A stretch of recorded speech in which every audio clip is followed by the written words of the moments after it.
Climate change এবং তার প্রাদুর্ভাব বিশ্বব্যাপী এটা একটা গ্লোবাল ইস্যু এবং একটা গ্লোবাল চ্যালেঞ্জ।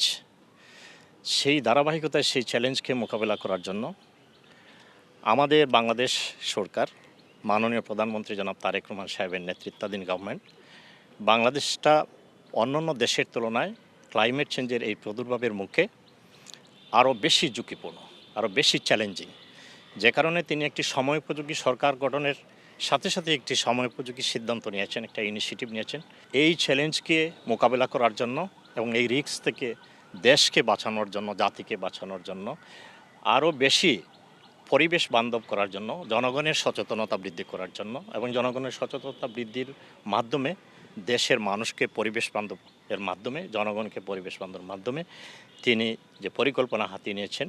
করোনা বা যে কোনো ভাইরাসের এগেইনস্টে ফাইট মানি ব্যাকট্রলের লেফট রাইট 5 বছরে 25 কোটি বৃক্ষরোপণের যে উদ্যোগ, সেটাকে আমরা স্বাগত জানাই।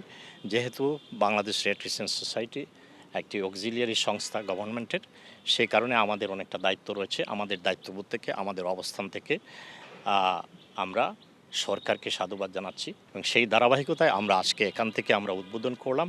আমরা ইতিমধ্যে আমাদের যে 68টি ইউনিট রয়েছে বিভিন্ন জেলা, উপজেলা, বিভিন্ন জায়গায় আমরা মেসেজটা দিয়ে যাচ্ছি যে সবাই যেন ওই বৃক্ষরোপণ অভিযানে যথাযথভাবে কার্যকর ভূমিকা যাতে নেন।